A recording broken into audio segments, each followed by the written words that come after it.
Welcome to our deep dive. Today we're going to get into all things flammable and combustible liquids. Sounds exciting. It is. I actually think this is one of the most important deep dives we've done. I mean, who doesn't love a good fire? Especially a controlled one.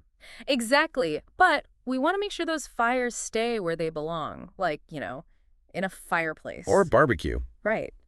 So today we've got two really great guides to help us out. One's from Queensland's Workplace Health and Safety, and the other one's from Safe Work Australia. Both are Australian, so we'll get a good Aussie perspective on things. And Australia's got some pretty robust safety standards, so we're in good hands. Yeah, for sure.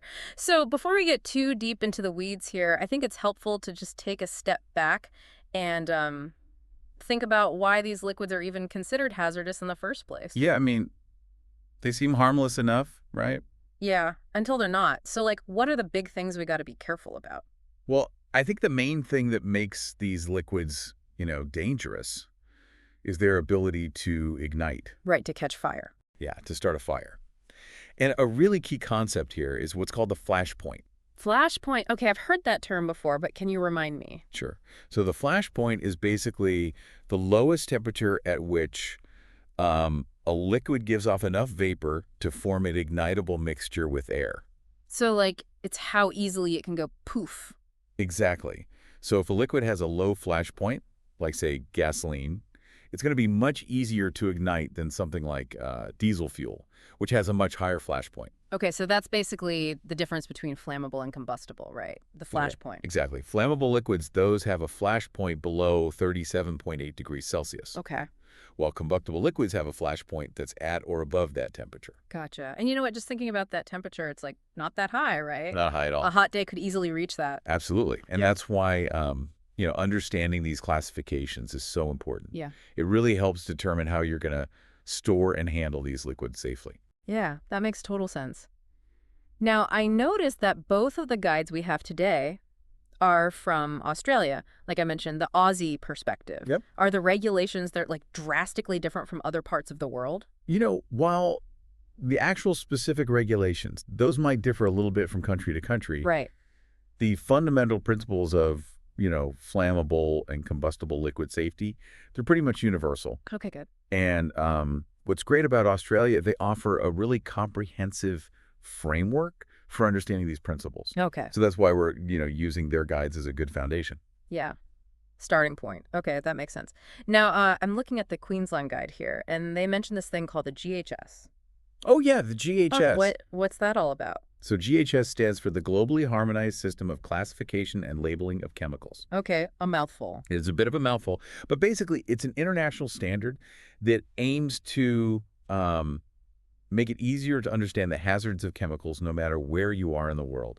Okay, so kind of like a universal language for chemical. Exactly. Yeah. And Australia, like tons of other countries, they've adopted this GHS Okay. to classify flammable liquids into these different categories based on their flash points. So even though those little nitty-gritty details might differ a bit from place to place, there's at least a global effort to standardize some of this information. Yeah, exactly. The goal is to, reduce confusion and make sure everyone's on the same page when it comes to the risks. Yeah, because chemicals don't really care where you are, right? They're going to behave the same way wherever you go. Exactly. They don't respect borders. So let's actually talk about how Australia uses the system. I see here in the Queensland guide, they break down flammable liquids into 4 categories based on flash point. Right. So category 1 would be the most flammable, I guess. Yeah, the most easily ignitable. Yeah, okay.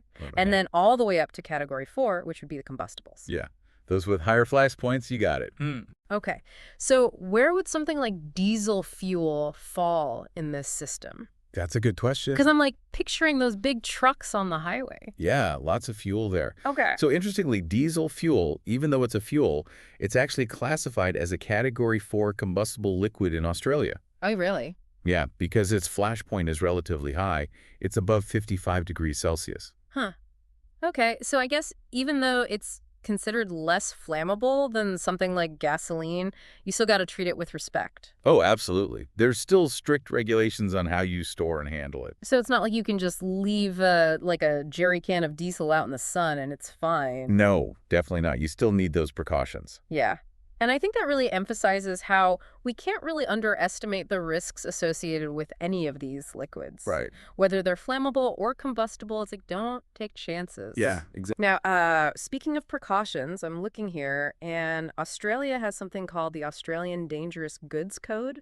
Is that specifically for transporting these liquids? You got it. That's exactly what it's for. Okay. The Australian Dangerous Goods Code, or like you said, the ADG code, it gets into all the specifics of how to transport flammable and combustible liquids safely. Okay. So is it like addressing things like spills and leaks, that kind of stuff? Yeah, absolutely. All those things you got to think about when you're moving these liquids around. Mhm. Spills, leaks, and also, how they might be exposed to different environmental conditions. Right, because like temperature changes can affect things. Exactly. And it's all about protecting not just the people, who are involved in the transport, but also the public and the environment. Yeah, it's a bigger picture thing. No, it seems like Australia is taking this, flammable and combustible liquid safety really seriously. And I'm seeing here that they even have a whole Australian standard dedicated to it, this AS 1940. Yeah, they do. It's pretty comprehensive. It covers everything from, you know, proper storage tank design Okay. to ventilation systems, emergency procedures, and staff training. Wow, so it's really like the Bible of flammable and combustible liquid safety in Australia. It pretty much is. If you're dealing with these liquids down there, that's your go-to resource. I see they even have specific guidelines for something called minor storage, which I've never heard of before. What's that all about? So minor storage, that refers to storing smaller quantities of these liquids. Often, it's in multiple containers, and they're spread out over a larger area. Okay. So is the idea there that like it's less risky if you have, say, 10 small containers spread out That's exactly the idea. versus like one big one? Yeah, if you think about it from a fire safety perspective, it makes sense, right? Yeah. Spreading things out limits the amount of fuel that's available in any one spot. Right. So that could like help prevent a small fire from turning into a massive inferno. Exactly. That's the goal. And, it's interesting because a lot of people assume that the risk is just about the total quantity, Yeah, I would have thought that too. but it's not. The concept of minor storage that highlights how important it is to think about not just the what, but also the how. So like the strategy behind how you're storing things. Right. It's not just chucking it all in one giant container and calling it a day. You got to think it through. Okay, that's a really good point. Now let's move on to that Safe Work Australia guide. I see it's got a whole section on risk management. Yeah, they even call it Risk Management 101, like we're back in school. Back to basics. Yeah, a little refresher never hurts. But you know what? It's true, though. Risk management, it's a fundamental skill no matter what you're doing. Absolutely. And especially when it comes to these liquids, you got to be extra careful. So I'm seeing here, they break down the risk management process into 3 main steps: identify, assess, and control. Seems pretty straightforward. Yeah, it's a classic approach. It works. So first, you got to figure out what you're dealing with. Identify those hazards. Exactly. What are the liquids? Where are they? What are the potential risks? Right. Then you got to think about, okay, how likely is something bad going to happen? Like, what are the chances of a fire? Yeah. And if a fire does happen, how bad could it be? That's the assessment part. Okay. And then the control is all about, like, putting measures in place to actually prevent those bad things from happening. You got it. It's like being a detective. You gather the evidence, you analyze it, and then you make a plan to prevent the crime. I like that analogy. Hmm. And when you're identifying those hazards, it's not just about the liquids themselves, right? Like, you got to look at the whole picture. Absolutely. So what's around them? Yeah. What are the ignition sources? Are there any other chemicals nearby? How's the ventilation? Right. Because even if you've got, like, the perfect storage containers, the environment around them can still be a hazard. Exactly. It all plays a role. And that's why that comprehensive risk assessment is so important. Okay. So let's say we've identified our hazards and we've assessed our risks. What are some of the strategies we can use to actually control those risks? Like, how do we actually prevent a fire from happening? So the Safe Work Australia guide, it lays out what's called a hierarchy of controls, Okay.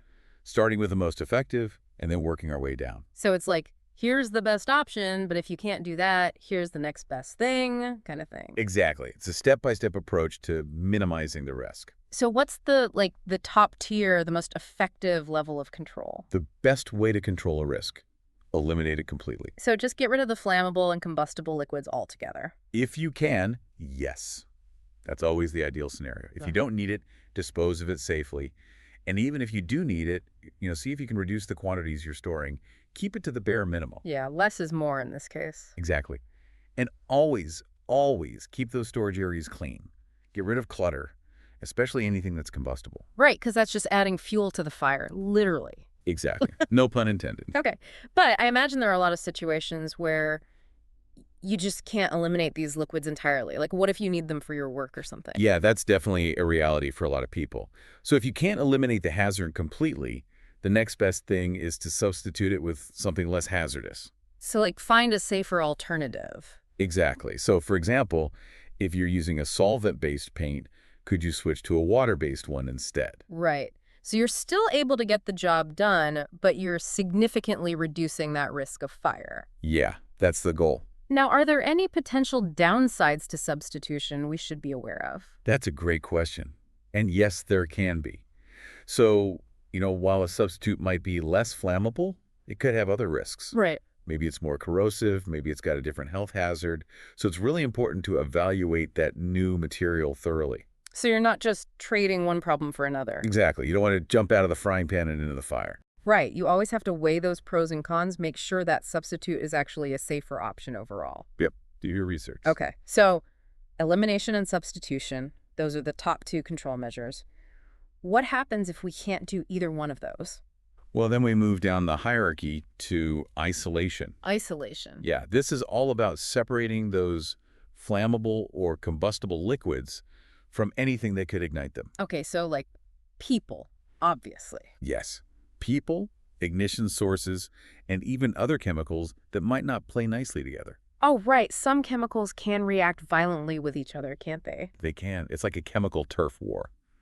And you don't want to be caught in the crossfire. No, not at all. Now, I'm seeing here in the Queensland guide, they have a pretty alarming warning about storing fuel and pool chlorine together. Yeah, that's a big no-no. Like, why is that so dangerous? Well, some chemicals, they can just react really violently when they come into contact with each other. Right. And fuel and pool chlorine, that's a classic example. Like, they could create these toxic fumes. Or, even worse, cause an explosion. Okay, so that's definitely something you want to avoid. Big time. So it's really a reminder to be extra careful about what you store near those flammable liquids. So how do we actually know which chemicals are incompatible and need to be stored separately?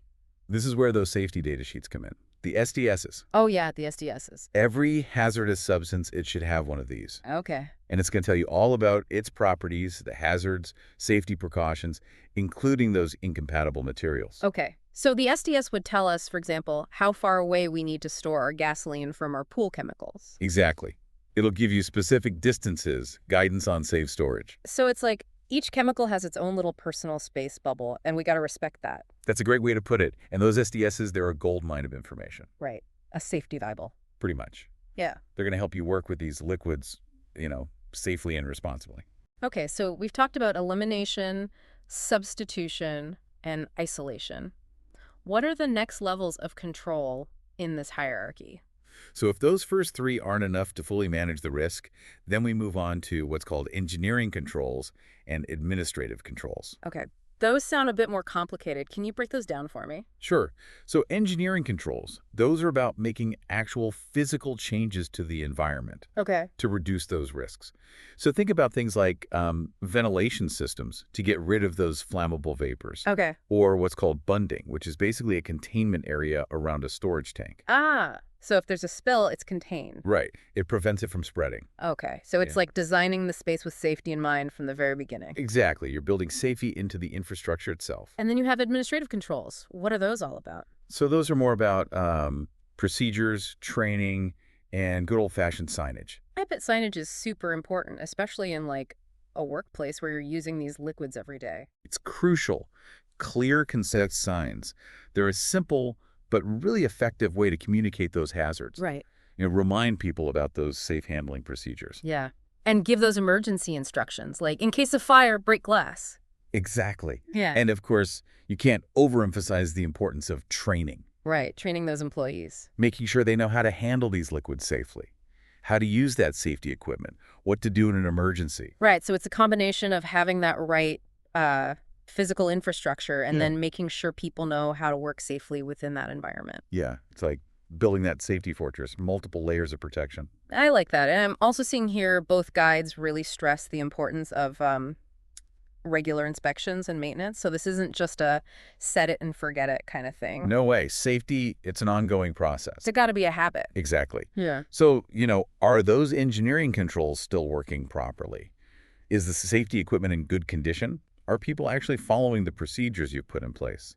Right. And it's important to keep those employees trained and up to date on the latest best practices because things change, right? Oh, absolutely. Regulations change, best practices evolve, new hazards might emerge. So those regular refresher trainings, they're key. Yeah. Got to stay sharp. Yep. It's all about staying vigilant, making safety a part of that daily routine, not just a one-time thing. Okay, we're getting into some more serious territory here. The Queensland Guide mentions situations where you're actually required to notify authorities about your handling of these liquids. Right. And that adds a whole other layer to this safety picture. Yeah, it's not just about like your internal company procedures. There are actual external regulations and reporting requirements that you got to comply with. Exactly. So what are some examples of situations where you would need to notify the authorities? Well, for instance, if you're storing, a certain quantity of a flammable liquid and you go over that limit, you might have to notify, say, your local fire department Okay. or other relevant agencies. So it's like once you hit a certain level of risk, the authorities need to be in the loop. Right. It's a safety check, making sure everything's being handled responsibly. And what about those abandoned underground tanks they mentioned? Why are those a concern? So those abandoned underground tanks, they were often used to store flammable liquids back in the day. Right. And they can pose a big environmental risk if they weren't properly decommissioned. Because over time, they can corrode, start leaking. And that can contaminate the soil, the groundwater with all sorts of nasty stuff. So it's not just about the immediate safety of the people working with these liquids. It's also about the long-term impact on the environment. Exactly. It's a much broader issue than people often realize. And that's why those regulations often require you to notify the authorities if you find one of those abandoned tanks on your property. So they can come and assess it and make sure it's not leaking and causing problems. Exactly. It's all about protecting the environment for the long haul. And, it's easy to forget that these flammable and combustible liquids, they're not just like the fuels we think of. Oh, yeah, definitely. Like gasoline and diesel. Right. It's not just stuff you put in your car. Exactly. We find them in all sorts of everyday products. Like what? Well, solvents, thinners, alcohols, Okay. paints, varnishes, even some cleaning products. It's kind of wild when you think about how many things we use regularly that contain these, potentially hazardous substances. It is, and that's why it's so important to be aware of the risks, Yeah. even in our own homes. Yeah, even in the garage, where you might be storing some of these things. Exactly. Just got to take the right precautions. Absolutely. Now, speaking of understanding the risks, the Safe Work Australia Guide, they bring up that classic fire triangle. Oh, yeah, the fire triangle. Fuel, oxygen, and an ignition source. A classic for a reason. It's a great way to visualize how fires start and how to prevent them. Yeah, it's really simple but effective. Right. Because it reminds us that if you can, get rid of or control any one of those three elements, you can stop a fire from happening. Okay, so we know our flammable and combustible liquids, those are our fuel in this equation. Yep. Oxygen is obviously all around us in the air. We can't really get rid of that one. No, not really. Yeah. So what are some common ignition sources that we should be watching out for? Well, I think most people think of open flames first, which makes sense. Yeah. But there are actually a lot of less obvious sources that people often overlook. Like what? Well, static electricity is a big one. Really? Static electricity? Yep. It can be generated by, simple things, walking across a carpet, pouring a liquid from one container to another. So even something that simple could create a spark and ignite those vapors. Absolutely. Yeah. Especially if there's, flammable vapors in the air from a spilled liquid. Okay, so static electricity, that's one to watch out for. What else should we be aware of? Hot surfaces, another common one. Could be anything from, a light bulb or a space heater. Right. To machinery that generates heat. I never would have thought of a light bulb as a fire hazard. You'd be surprised if it comes into contact with flammable materials or if it's too close to those vapors. Oh, I see. That heat can be enough to cause ignition. Wow. So it's really about paying attention to those details, those little things you might not even think about. Exactly. What about tools? Can tools be ignition sources? Yeah, some tools can be, especially those that create like friction or sparks. Okay. So things like grinders, welding equipment, even some power tools. Hmm. If you're working with flammable liquids, it's important to use tools that are specifically designed for those hazardous environments. Right, so they're built to be spark-proof or something like that. Yeah, exactly. Safety first. Okay. So it sounds like there are a lot of potential hazards lurking in places we might not expect. There are. And that's why it's so crucial to do that thorough risk assessment. Really think about every possible ignition source. Don't just assume everything's fine. You got to look for those hidden dangers. Absolutely. Safety is all about being proactive, not reactive. Okay, so let's say we've identified our hazards and assessed our risks. What are some strategies we can use to actually control those risks and, actually prevent those fires from happening? So remember that hierarchy of controls we talked about? Yeah. We're going to use that same approach here, starting with the most effective and working our way down. Okay, so what's at the top of that list? What's the most effective control measure? The best way to control a risk is to eliminate it altogether. So get rid of those flammable and combustible liquids entirely. If you can, yes. Like we said, that's always the ideal scenario. If you don't need it, dispose of it safely. And even if you do need it, see if you can, minimize how much you're storing, just the bare minimum. And always keep those storage areas clean and clutter-free. Yeah, because clutter can just add to the fuel load if there is a fire. Exactly. So keep things tidy, organize those storage areas, and that'll already go a long way in reducing the risk. Now, I imagine there are plenty of situations where eliminating these liquids just isn't an option. Right. What's the next best thing? Well, if you can't get rid of the hazard completely, the next best thing is to substitute it with something less hazardous. So find a safer alternative. Exactly. So, for example, if you're using a solvent-based paint, could you switch to a water-based paint instead? Okay. So you're still able to get the job done, but you're just significantly reducing that risk of fire. That's the idea. Find a safer way to achieve the same outcome. Now, are there any potential downsides to substitution that we should be aware of? Yeah, there can be. So while a substitute might be less flammable, it might introduce other risks, right? Maybe it's more corrosive, maybe it's got a different health hazard. So you really have to evaluate that new material, make sure it's actually a safer option overall. Right, you're not just trading one problem for another. Exactly. You got to think about all the angles. Okay, so elimination and substitution, those are our top two control measures. What happens if we can't do either one of those? What's next on the list? Well, then we move down to isolation. Isolation. Yeah, and that means separating those flammable liquids from anything that could ignite them. So that includes people, ignition sources, and even other chemicals that might not play well together. Right, because some chemicals can react violently with each other. Okay, absolutely can. And you don't want to be around if that happens. No, not at all. The Queensland Guide, they have this pretty alarming warning about storing fuel and pool chlorine together. Oh, yeah, that's a classic example of a bad combination. Right. Why is that so dangerous? Well, because those two chemicals can react violently if they come into contact with each other. Right. And you can end up with, toxic fumes or even an explosion. Okay, that's definitely something you want to avoid. Big time. So it's a good reminder to be really careful about what you store near those flammable liquids. So how do we know which chemicals are incompatible? That's where those safety data sheets, the SDSs, come in. Okay. Every hazardous substance, it should have an SDS, and it'll tell you everything you need to know.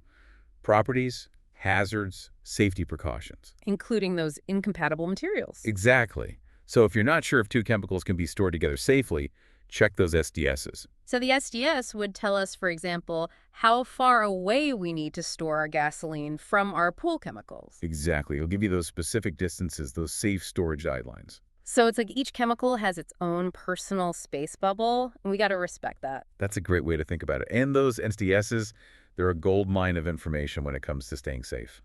Okay, so we've covered elimination, substitution, and isolation. What are the next levels of control in this hierarchy? Well, if those first three aren't enough to fully manage the risk, then we move on to what are called engineering controls and administrative controls. Okay.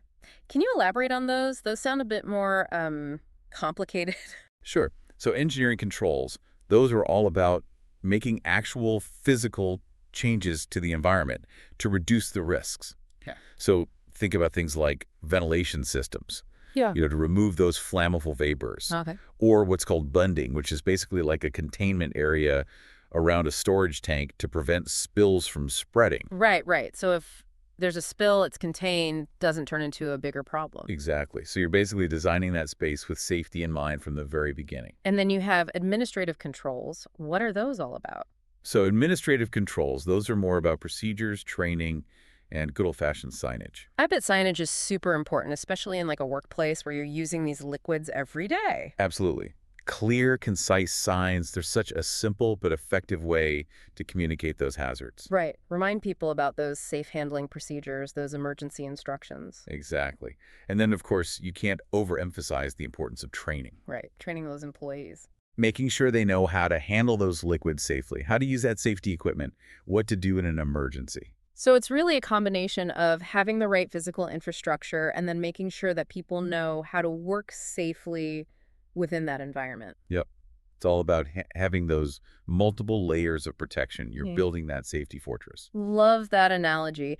And I'm also seeing here that both guides, they really emphasize the importance of regular inspections and maintenance. Yeah, that's crucial. So this isn't just like a set it and forget it kind of thing. Oh, definitely not. Safety, it's an ongoing process. You got to make sure those engineering controls are still working properly, that safety equipment is in good condition, that the procedures are actually being followed. And it's important to keep those employees trained and up to date because things change, regulations change. Oh, absolutely. Best practices evolve, new hazards can emerge. So those regular refresher trainings, they're so important. Yeah. Got to stay sharp. Got to stay on top of it. Exactly. Safety is all about being proactive, not reactive. Okay, so we're getting into some more serious territory here. The Queensland Guide mentions situations where you're actually required to notify authorities about your handling of these liquids. Right. It's not just about those internal procedures anymore. Yeah, there are actually like external regulations and reporting requirements that you've got to comply with. Exactly. And it adds a whole other dimension to the safety picture. So what are some examples of situations where you would need to notify the authorities? Well, for example, if you're storing a certain quantity of a flammable liquid Yeah. and you go over that limit, you might have to notify, say, your local fire department or other relevant agencies. So it's like once you hit a certain level of risk, the authorities need to be in the loop. Right. It's a safety check, making sure things are being handled responsibly. And it helps ensure that those liquids are being handled responsibly. And what about those abandoned underground tanks they mentioned? Why are those a concern? So abandoned underground tanks, those were often used to store flammable liquids, back in the day. Right. And they can pose a huge environmental risk if they weren't properly decommissioned. Okay. Because over time, they can corrode, they could leak, and then you've got contamination of the soil and the groundwater. So it's not just about the immediate safety of the people working with these liquids. It's also about that long-term impact on the environment. Exactly. It's thinking about the bigger picture, protecting the environment for everyone, for the future. And that's why those regulations often require you to notify the authorities if you find one of those tanks on your property, so they can properly assess it and deal with it. Wow, this has been quite the deep dive. Who knew there was so much to learn about flammable and combustible liquids? Right. It's one of those things you don't really think about until you start, really digging into it. Exactly. It's definitely more complex than it seems at first glance, but it's fascinating how much thought goes into keeping people and the environment safe from these substances. Oh, yeah, for sure. There are a lot of smart people working behind the scenes to make sure things are done right. Definitely not something you can just wing, that's for sure. We've covered a ton of ground today, from understanding those flashpoints and those GHS categories to risk management strategies and even those legal notifications. Yeah, it's really about connecting all those different pieces of the puzzle, right? Yeah. So understanding the hazards, figuring out the specific risks in your situation, and then putting those right controls in place to minimize those risks. So for our listener who might be feeling a bit overwhelmed by all this information, what are the key takeaways you'd want them to remember?